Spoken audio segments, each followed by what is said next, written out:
It is a pleasure to welcome you to another session in our Voices of Contemporary Islamic Thought series.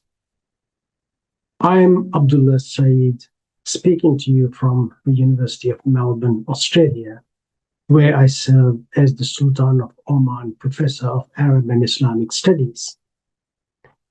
These conversations bring together leading thinkers and practitioners to explore how Islamic thought engages with the contemporary world, its challenges, its hopes, and its evolving ethical landscape. Today's event is a collaboration between two institutions that share a deep commitment to this purpose. The Institute of Ismaili Studies in London has long been a center for exploring the diversity of Muslim intellectual and cultural traditions. Its work not only deepens our understanding of the past, but also encourages dialogue between Muslim communities and wider societies. The National Centre for Contemporary Islamic Studies at the University of Melbourne focuses on how Islam's intellectual heritage can speak to the pressing questions of our time, from ethics and pluralism to human rights, and on the experiences of Muslims in Australia and beyond. Together, these institutions create a space where scholarship meets lived experience, and where we can think about faith, community, and humanity in new ways. In this webinar, we turn to an issue that touches millions of lives and shapes our collective future: refugees and migration. It is a topic that sits at the crossroads of global politics, climate change, and moral responsibility. It's also one that calls on us to reflect deeply on what compassion, solidarity, and stewardship mean in our world today. Migration and displacement are among the defining challenges of our time. Conflicts still drive people from their homes, but increasingly, it's also the result of climate change, droughts, floods, and environmental collapse that pushes entire communities to the edge. These movements don't just affect those who flee. They reshape societies, economies, and politics everywhere. They raise difficult questions. How do we balance national interests with humanitarian values? How do we prepare rather than simply react? Today, our distinguished speaker, Mr. Arafat Jamal, will help us think through some of these questions. From the UN's preemptive strategies to the contributions of diasporic communities, to the ethical and spiritual dimensions that shape how different societies respond. Now, it's my great pleasure and honor to introduce our speakers for today. Our main speaker is Mr. Arafat Jamal. He is a senior United Nations diplomat who has spent the past 3 decades responding to displacement emergencies around the world. His work has focused on humanitarian diplomacy, both in times of conflict and peace, and on building partnerships with governments and international organizations. Arafat has served across the Middle East and in Africa, in places like South Sudan. He also has worked at UNHCR headquarters in Geneva. He is currently the UNHCR representative to Afghanistan, leading efforts to receive and reintegrate the many Afghans returning home in recent years. Arafat studied at Cornell University and Oxford University and is a citizen of Switzerland and the United States. Our moderator today is Dr. Muhammad Kishavji. He was born in South Africa and is a barrister and international expert on cross-cultural mediation. He is currently a scholar of contemporary Muslim jurisprudence at the Institute of Ismaili Studies in London. Dr. Kishavji is also the author of several books, including Understanding Sharia, Islamic Law in a Globalized World, which has been widely acclaimed. We are also joined by Dr. Salim Qasim Lakha, who will share reflections on today's theme. Salim is an honorary senior fellow in the School of Social and Political Sciences at the University of Melbourne. He specializes in development studies with a focus on South Asia. We are truly honored to have all three with us today, Arafat, Muhammad, and Salim, for what promises to be a deeply engaging and thoughtful discussion. Thank you, Abdullah, for that very generous introduction and a background to the Melbourne Institute for Ismaili Studies series. Good morning, Arafat. Arafat, lovely to see you. And I hope you don't mind if I call you Arafat instead of Mr. Jamal. And please feel free to call me Muhammad. I think it will make it so much easier for us to get into this discussion, which let's make it conversational and very accessible because we're dealing with migration, a very basic and human phenomenon. Arafat, a critical driver of migration today is climate change. What preemptive measures is the United Nations encouraging? And how do we ensure that nation states respond in a practical and humanitarian way? I think the important thing is practical and humanitarian way, because these are very, very critical existential issues. Can you comment on this? Thank you so much, Mohammed, for having me on this discussion. It's a real pleasure to be here. And of course, you may call me Arafat. To come to your question, I think that we've all read about, we've all despaired maybe about the effects of climate change on the world. But what does it actually mean in a practical sense? And this is how I approached it.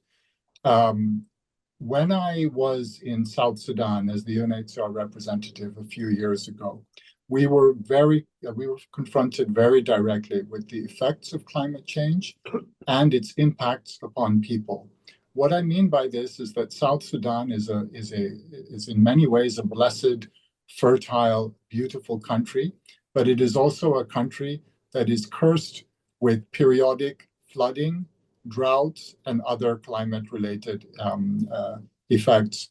And as I landed on the ground, I was able to observe at firsthand what happened with climate change and how human beings reacted to it. To give one example in particular, there were floods when I was there in 2020 and 2021, floods that were so vast that they covered fully 1/3 of the entire landmass of South Sudan. And South Sudan is a country the size of France. So you can imagine the sheer scale of what was happening. But what did that do to people? Because after all, many people said, we are used to floods. And in fact, they interpret some verses in the Bible as implying that South Sudan has always suffered from floods. But what is different now with climate change? What's different now is the intensity and the magnitude and the frequency of the flooding. So whereas in the past, when you had flooding, people could cope. People would go to the higher land, they would take their cattle with them, and then they would come back down. Now what was happening was that the floods would occur, and we did not have time to subside before the next wave of flooding occurred. So you would have parts, areas of the country that were permanently underwater, and people who were in their temporary higher ground forced to stay there for the longer term. And that's where you started to have breakdowns amongst human societies, because whereas in the past, the people in the higher lands were happy enough to open up their lands to those fleeing from it in return for example, the produce of their herds and so forth. When this became longer term and very much as a result of climate change, what you had was a breakdown in those relations and conflict. So in that instance, climate change acted as a force multiplier. It was not in and of itself the driver of displacement, but it rather exacerbated existing tensions and forced people to flee. A second example is from Afghanistan, where I am right now. And in Afghanistan, what the impact of climate change is that it impedes the ability of people to find a solution. We have had 4 million Afghans who have returned to Afghanistan since 2023. That is 10% of the entire population. Under normal circumstances, that would be a huge stress on any country, but under the current circumstances, with drought prevailing throughout the country, it is placing almost impossible strains. Once again, what we're seeing is a breakdown in the traditional codes of hospitality and honor, the so-called Pashtun Valley in particular, in the southern and eastern regions. So whereas, again, before somebody would come back and they would find a piece of land where they could grow something or the other. They may not be able to thrive, but they would be able to survive. Today, the drought is impeding their ability to do this, and it is really straining the social fabric and the ability of these people to find solutions. So those are just two examples. Sure. So is there practical and humanitarian way in which governments are responding in your submission? Do you think that there are practical ways in which the nation state is trying to find a way forward, or civil society, or different actors in the whole process? I think on the one hand, as a global community, we have to look at the root causes, and we have to look at how our own actions are affecting the climate and what we can do about that. But as a humanitarian community, we need to look at the immediate impacts and what is it that we can do today to mitigate them. And here it is very much about adaptation. And I think this is an area where we need more expertise. We have a lot of ideas. For example, to go back to South Sudan, one of the things that we did was we were able to build dams, for example, like local sort of mud walls and so on, to stave off the waters. In Afghanistan, there are efforts at water management. There have always traditionally been water management efforts. We're trying to implement them on a larger scale. These type of things can help us to mitigate the impacts of climate change. So as humanitarian workers, that's very much where my focus would be. What is it that we can do today to help people to withstand the impacts of a changing environment, so that though basically for a person on the ground, the predictability has gone, right? If you take the Afghan farmers, they have a system of deep water wells that is called the Karez. This has existed for centuries. And if you go throughout the Afghan countryside, you will see Karez all over the place. But what happens when these Karez dry up permanently? What happens when one person overuses it? Or what happens when new grazing patterns occur and the animals are taking more than, let's say, their fair share of things? This is how we have to look at climate adaptation to help people to manage it. On a slightly different dimension, the World Bank report on migration in 2023, entitled Migrants, Refugees and Societies, emphasizes the need for a more asset-based approach to migration. How do you visualize a United Nations High Commission for Refugee position in light of the present global situation, where migrants are not seen in that way? What are your thoughts on the viability and practicality of such an approach? I think that the World Bank report, if you remember, 2-3 years ago, spoke about how they would look at an equalization and the push-pull factor, and how to sort of not recompense, but to try and equalize those countries that lose their brain power. And I thought that was an interesting report. I spoke about it. I think we spoke about it in an earlier program we had done in England.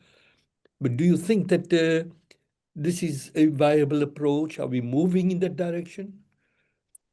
I think, Mohammed, that if we look at the arc of refugee situations, it's probably clear to most people that overall refugees are a net positive for countries. And I'm talking about whether it's south to north migration, whether it's south-south movement of peoples. We see it in Kenya, where Somalis have set up matatu services.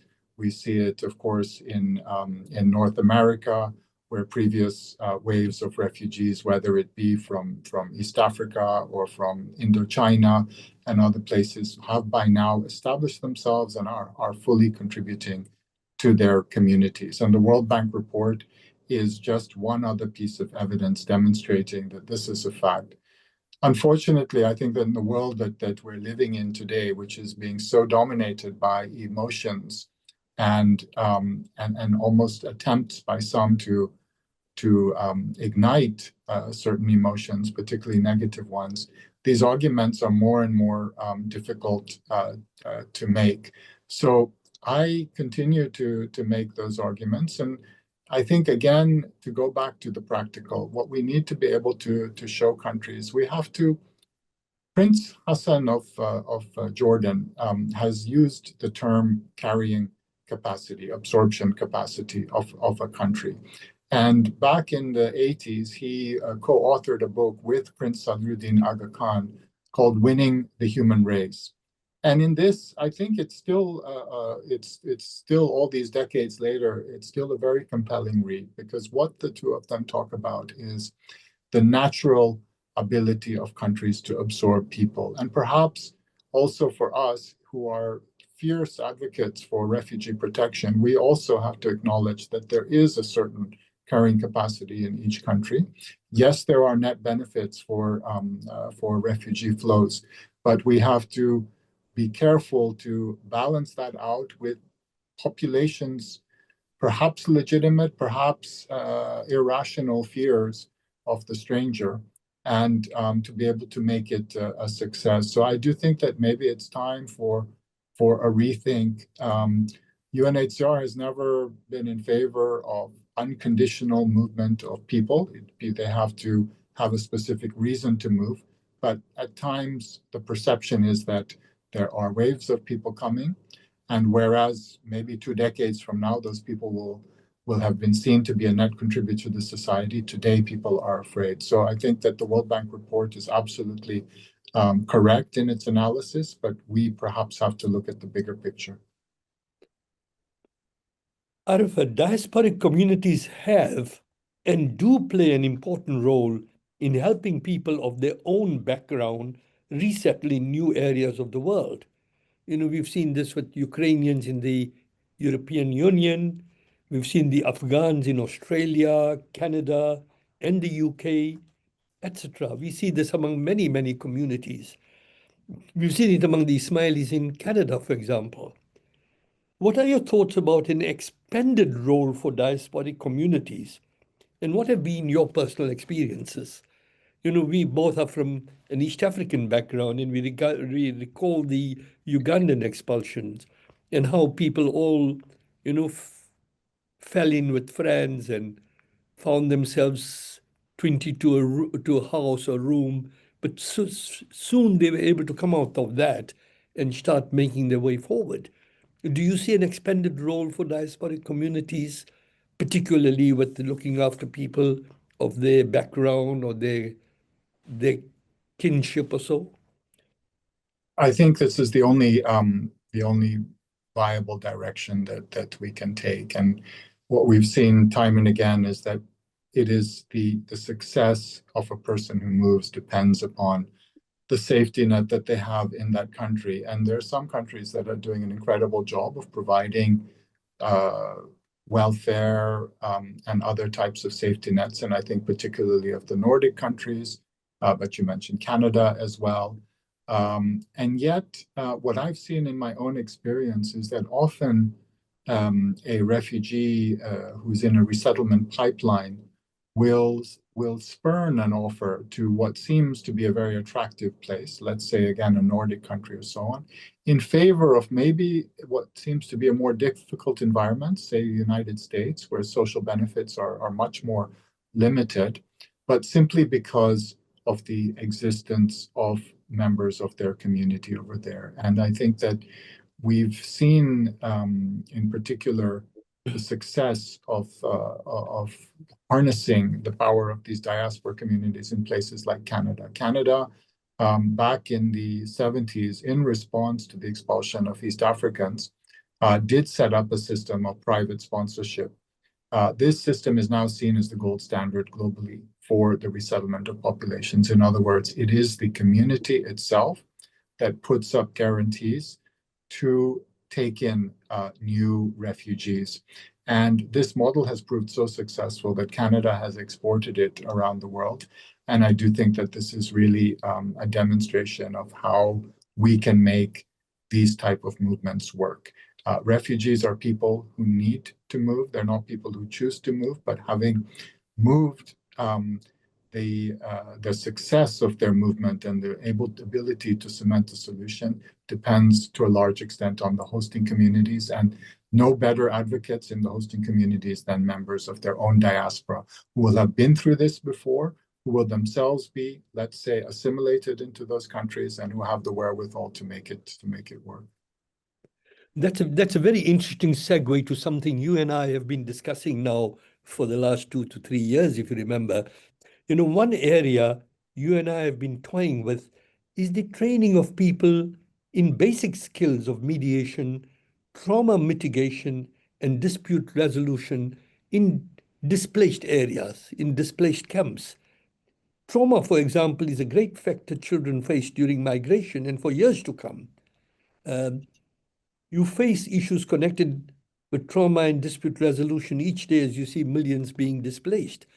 And I think this question about the capacity of people from the same background helping others who come in presupposes that the people who came in are able to settle quickly. What do you see as the potential of that type of a program? I mean, I'm not advocating here for you to back a program that I feel I'm passionate about, but do you see enabling people in daily situations with basic mediation skills and basic trauma mitigation type of capabilities to help people to rehabilitate themselves in the shortest period of time? Because I think that from the time people arrive in a new area and the time they feel fully integrated in the societies to which they can become meaningful contributors, it's about something like maybe 10 to 12 years, if I'm not mistaken. I don't know what the empirical research says, but it takes a long time. You know, families have to get together, they have to start developing the infrastructure for the future, getting children into school, getting jobs. It's a big process. It's not just when the plane lands, everything is hunky-dory. We've seen this in our own lives. That's the beginning of the journey and not the end. But what are your thoughts on the viability of that type of a thought process? Because as I told you, this is something that is something I, as a mediator, am passionate about it. And I think that this is one thing where I think the world can move in the future with very small basic programs. I'm so glad, Mohammed, that you brought up this issue of mediation, and none better than you to speak authoritatively on it.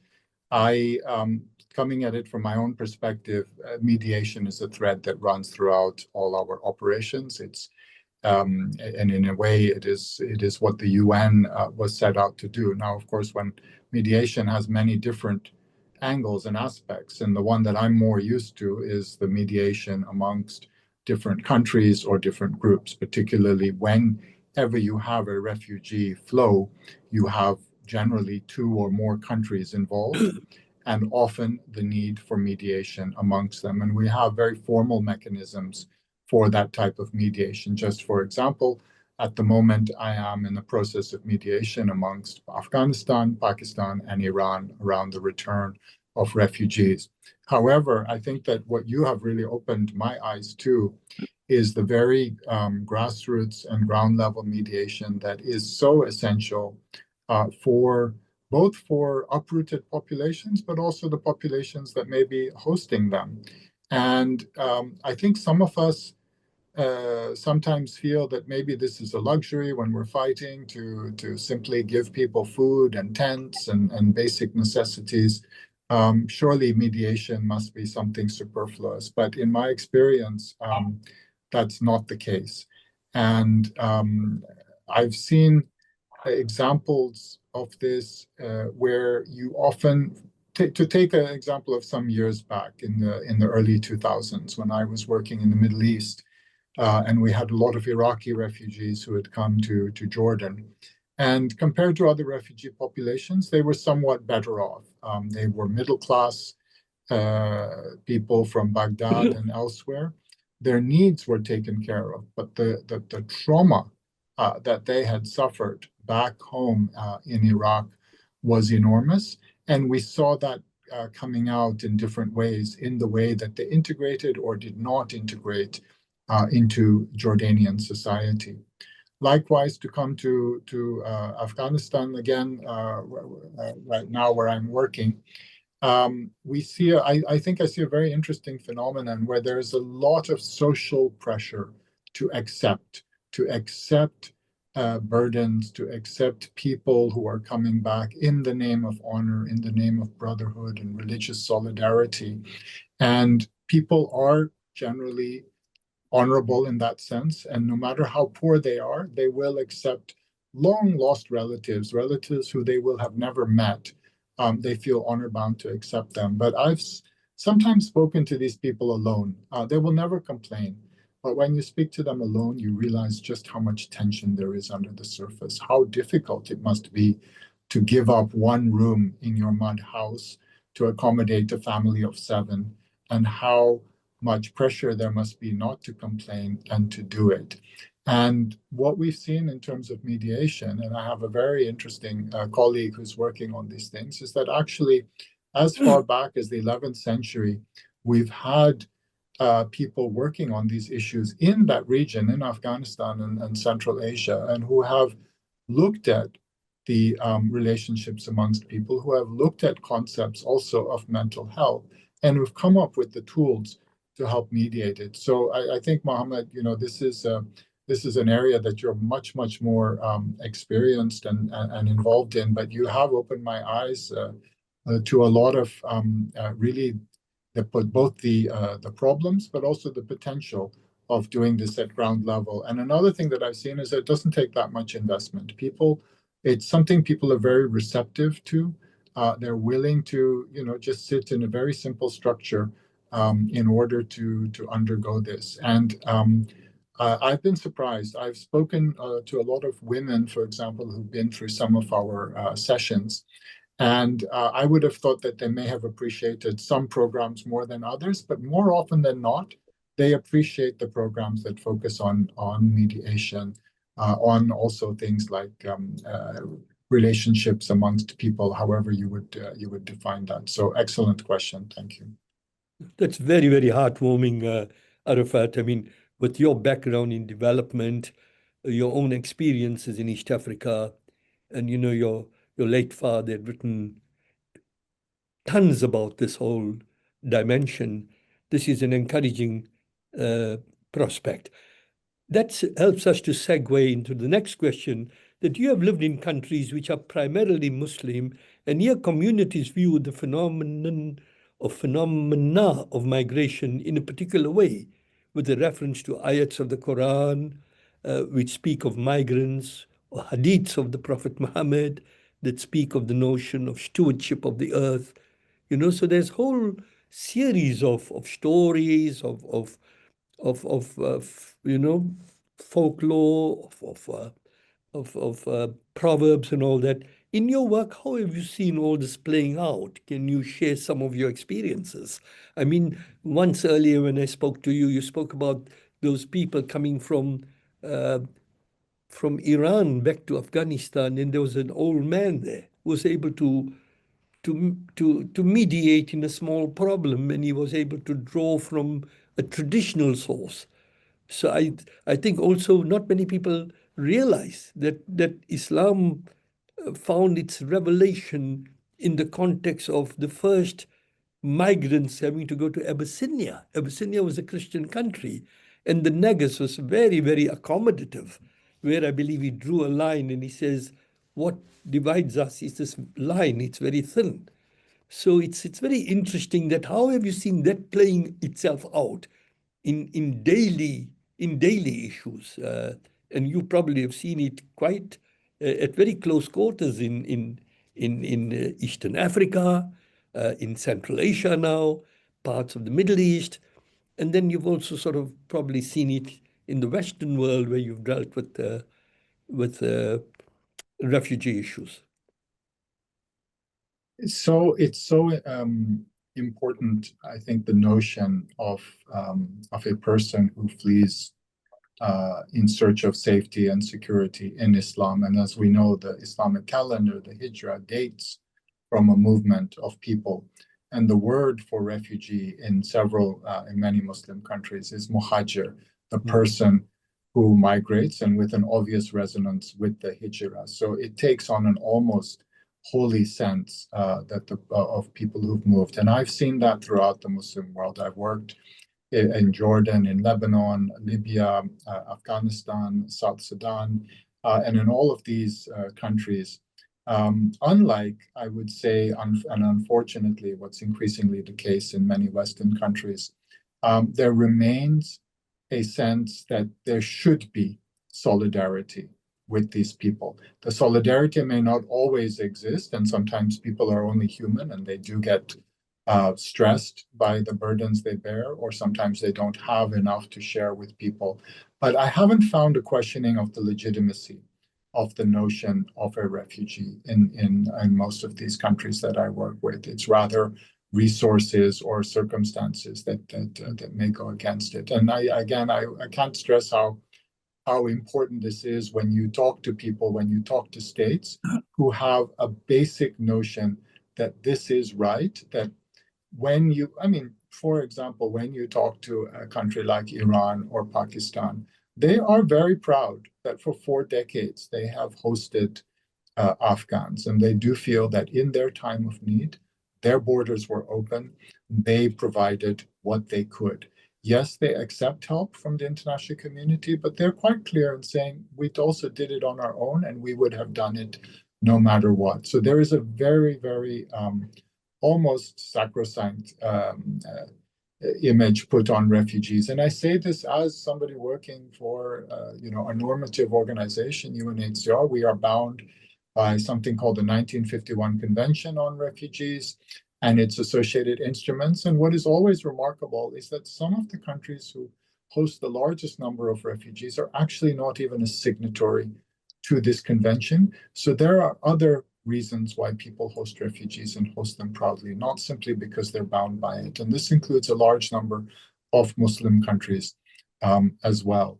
The other thing I would say about Islam and refugees is that there is indeed a corpus of both Quranic and Hadith literature on the notion of asylum, the notion of sanctuary. And we have been able to use that quite effectively in discussions sometimes with different ulema and others when we're trying to look at how refugees should be treated in a given way, what protections they should be provided, and under what circumstances they might return. So I think it's a very resonant notion in the Islamic world. But having said that, I would also note that it is certainly not limited to the Islamic world, and we do see that across the board. You have the notion of sanctuary exists in a very strong fashion, for example, in the Buddhist world, where Buddhist temples have been seen as places of sanctuary. You see it, of course, in medieval Europe, where I think different churches and monasteries serve that purpose. And you see it in a very palpable sense throughout much of the African continent, where the notion of receiving a stranger is very much part of your honor and your culture. Yes, of course, the African situation, particularly the principle of Ubuntu, we see that in South Africa, for example. but also I think you, in an earlier discourse, you had mentioned how Uganda, even at the time of 1972, accepted a lot of refugees into the country. So, and I think in our own experiences, Arafat, in my own experience as a twice displaced migrant, first from South Africa and then from East Africa, I found so much help from secular people as well as people of faith in a place like Canada.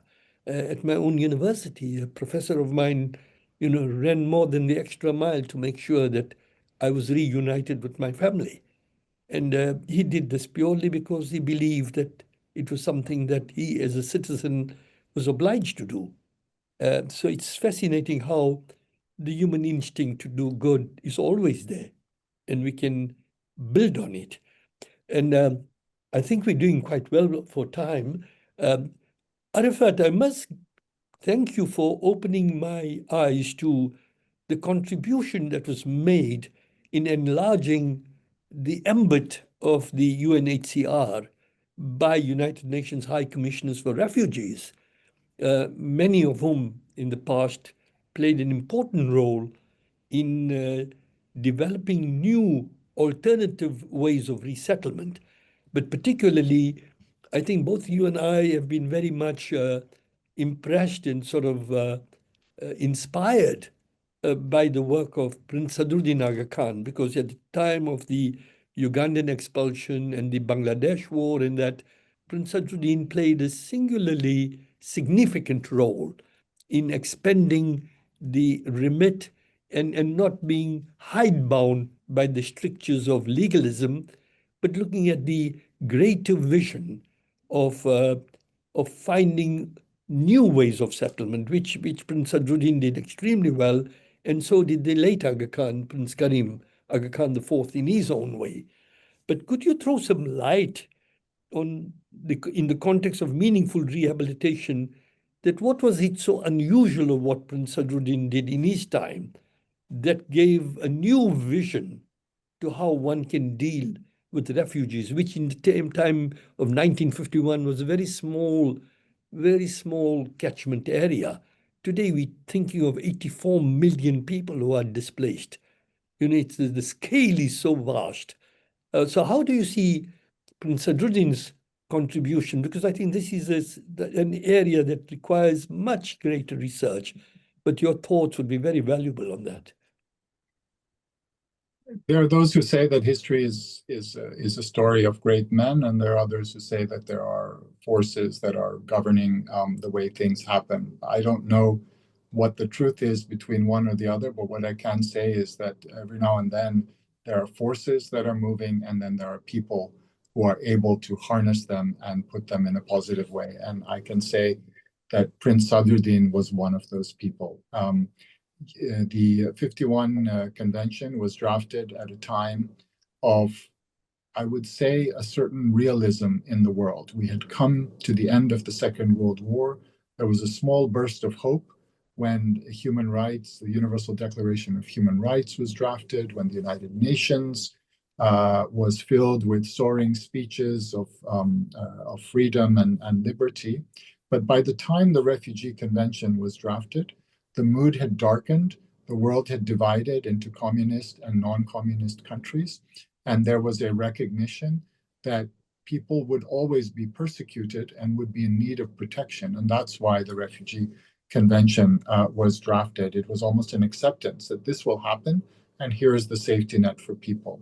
Now, what Prince Sadruddin was able to do was to turn this rather narrow and indeed initially time-limited instrument into something far more powerful.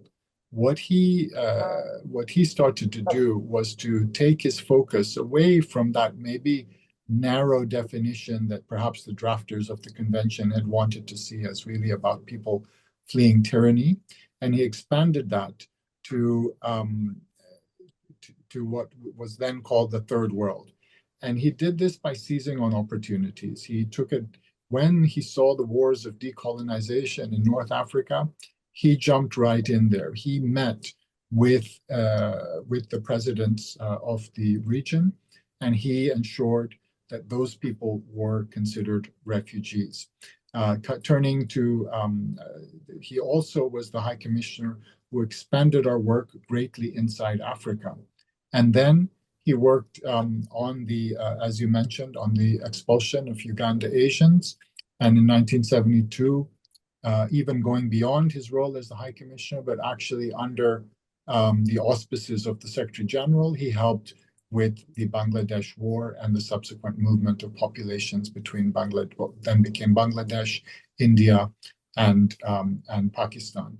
So he was very much a visionary High Commissioner. He was somebody who was very confident, who seized the opportunities, and who turned UNHCR from a rather legalistic, often population-driven type of outfit to one that was much more global in its scope, that was much more responsive to the emergencies of the times, and that became, in a sense, the UN's go-to emergency response agency. If there's a problem, you come to UNHCR, and I would put that very firmly at Prince Sadruddin's to his credit for having seen the need, for having seen the possibility, and for having worked on the margins. If you read the 1951 convention, it is not that expansive. At the same time, what he did was he used our own statute, which does provide some language for a more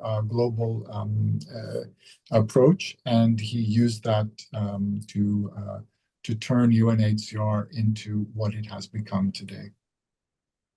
Arafat, we've covered large swathe of issues. I know we've not gone very deeply on one particular aspect, but you've given us a good cross-sectional background from climate change to an asset-based approach to refugees, to the role of communities as part of civil society, to the whole idea of trauma and mitigation of displaced people, right up to how one can use traditional principles and excavate them in modern day issues, right up to how the UNHCR's complexion changed over the years. So you've given us a broad swathe for which we really are grateful.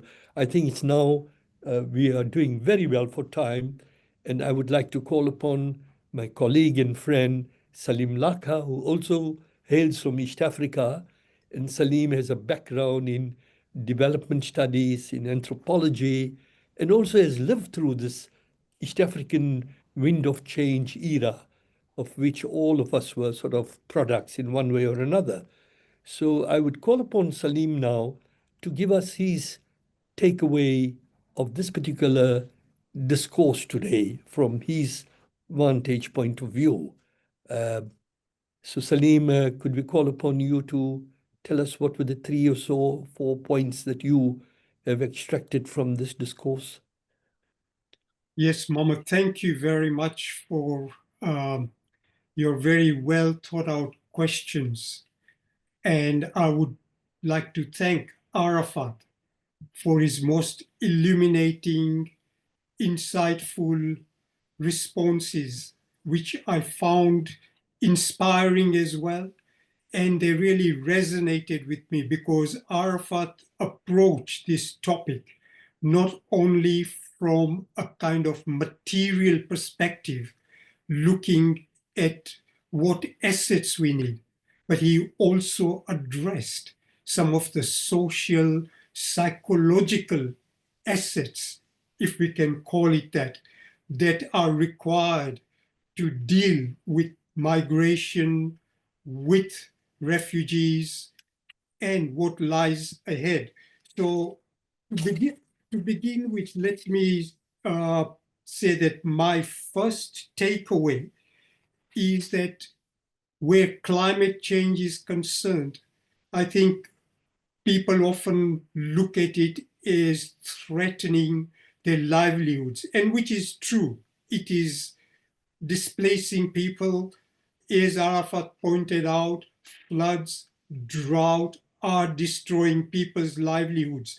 But what also struck me was that the climate change is destroying the social fabric, and in process, it is bringing about conflict where previously there wasn't conflict, where previously communities felt that they had the capacity to help their brethren or their sisters. And what we find now is, as Arafat pointed out, given the intensity of these climatic forces, given the scale of these climatic impacts, and given the unpredictability of it, it becomes something that is beyond the capacity of neighboring communities to handle what previously they might have been able to do at the community level. So I think the important issue here then is how well are international agencies, national governments, local governments really prepared to provide communities with the backup they require in order to tackle some of the effects, adverse effects of climate change. And here I think what it brings to my mind is the importance of coordination at different levels. And I think this coordination requires the acknowledgement, the acceptance of the fact that climate change is one of the most threatening forces that humankind faces today. And I think that recognition is unfortunately lacking. I just read a report before I came to this session that in 2024, the carbon dioxide emissions have gone up immeasurably, or they've gone up to a very large extent, I should say, beyond what was perhaps expected. So I think what we really need insofar as tackling climate change is concerned is more than physical assets. We need coordination at different levels, and we need to reinforce the social fabric that has in the past accommodated these difficult situations. Arafat, you covered so much ground. I think I would need another half an hour to bring together all the takeaways. But I'm very glad. My second takeaway, which Arafat mentioned, and I think he emphasized, is the importance of diasporic communities. Now, diasporic communities provide not just the physical support that refugees, migrants may require, but they also provide that trust, an attribute which a lot of migrants, refugees tend to value. Now, I'm not saying that all diasporic communities or all the people in diasporic communities provide the necessary level of trust, because we've heard some instances where people of their, people from these communities sometimes do take advantage of migrants and diasporic people. But by and large, from what I'm hearing, for example, here in Australia, is that diasporic communities like the Afghans, like, for example, the Sikhs, who have taken up the challenges of, rapid influx of population, migrants, refugees, they've been helpful in various ways. I attended an Afghanistan conference not long ago where one of the academics who was presenting the paper mentioned that she had set up an NGO. A couple of my colleagues here wrote a paper on how the Sikh community rose to the occasion when COVID-19 created all the disruption and difficulties for students and other migrant people amongst the Sikh community.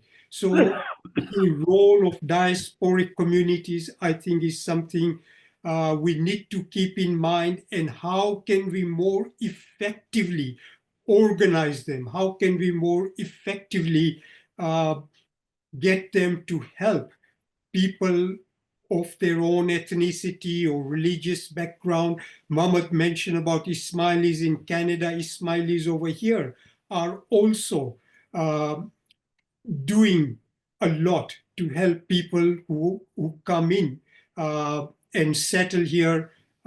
They have a settlement committee, for example, and everybody who comes here, they are requested to register with the settlement community. So various communities, whether they are religious communities or whether they are ethnic communities, they are prepared to provide that support. And I found it very interesting what Arafat had to say about refugees preferring to go where they have family or where they have their own people of their own communities, even if a country offering them refuge provides better social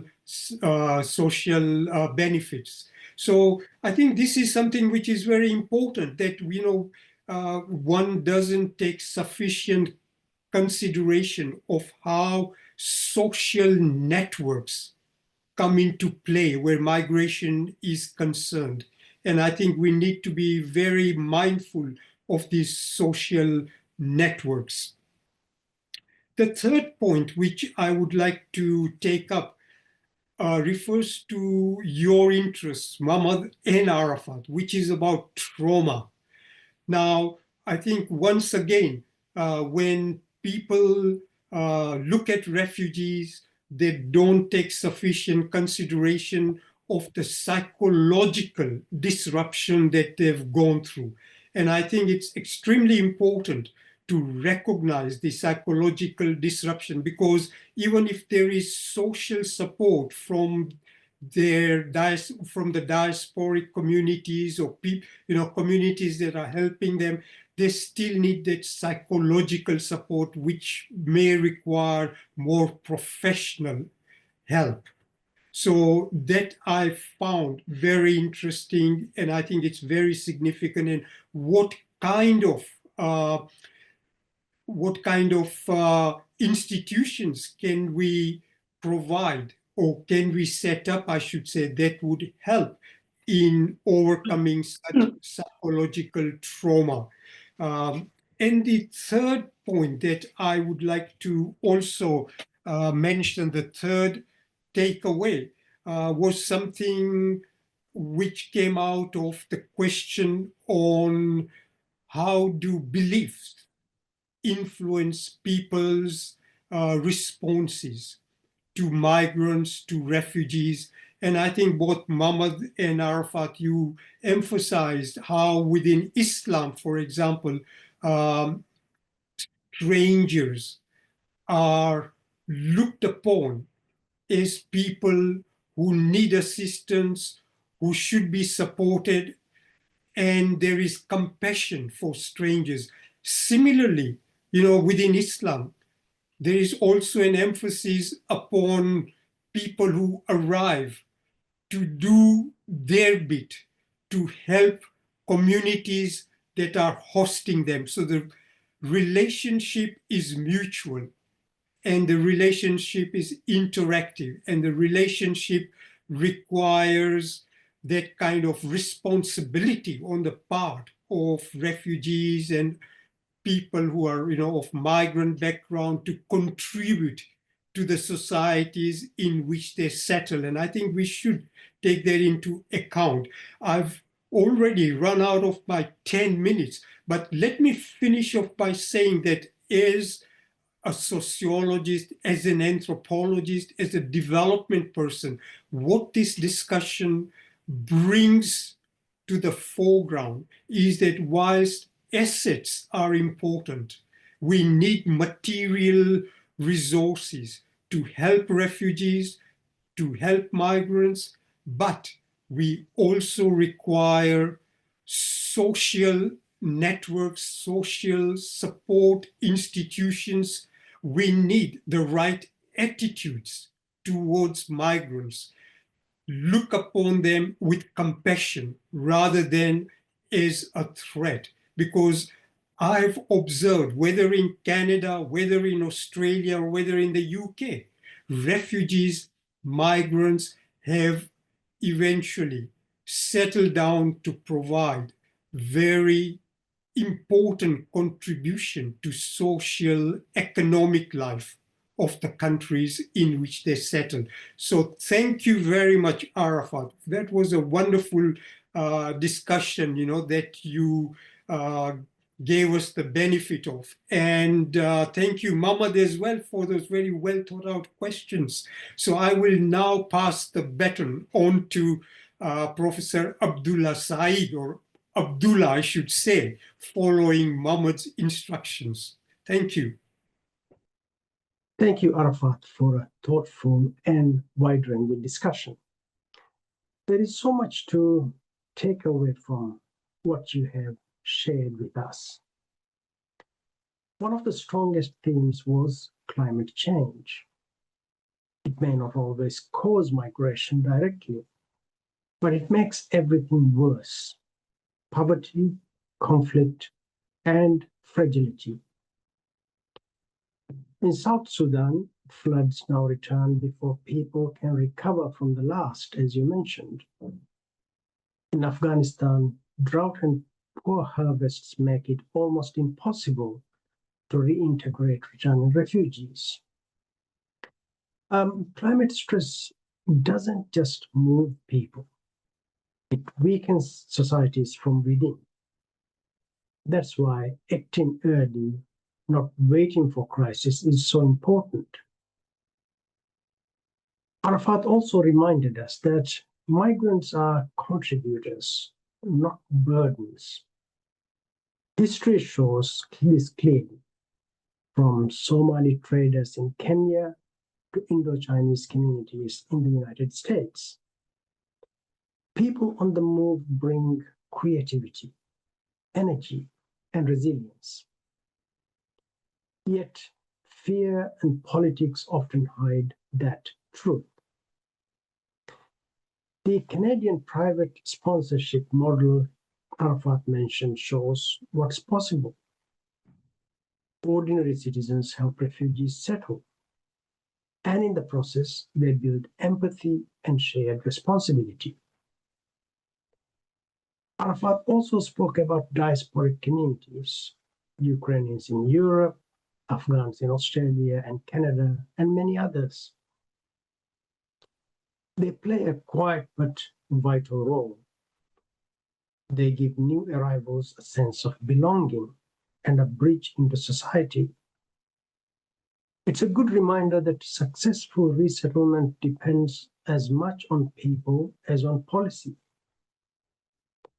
Another important theme was mediation and trauma. Arafat said mediation lies at the heart of humanitarian work, not only between governments, but within communities. Integration can take years. Training people in dialogue, mediation, and trauma support helps everyone navigate tension and rebuild trust. It's slow work, but it lasts. Arafat also spoke about faith and ethics. He reminded us of the Quranic and prophetic teachings on compassion, hospitality, and care for the traveler.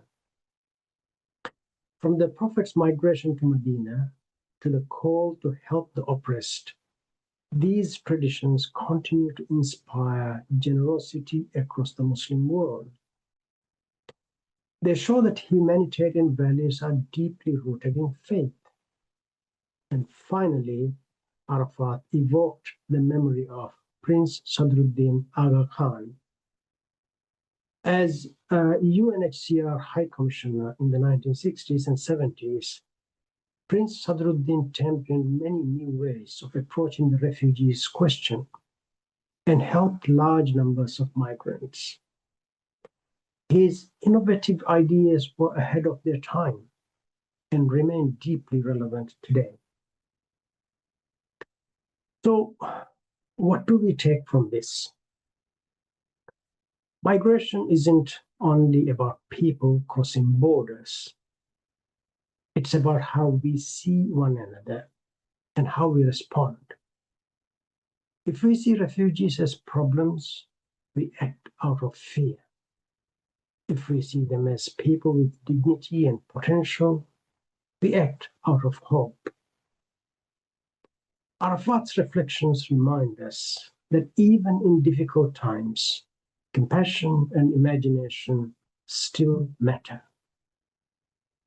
Migration will keep testing our systems, but it can also renew our shared humanity if we let it. Before we end, let me thank our moderator, Muhammad, for guiding the discussion so skillfully, and Salim for his thoughtful reflections, and most of all, Arafat for sharing not only his professional insights, but his deep humanity. Thank you all.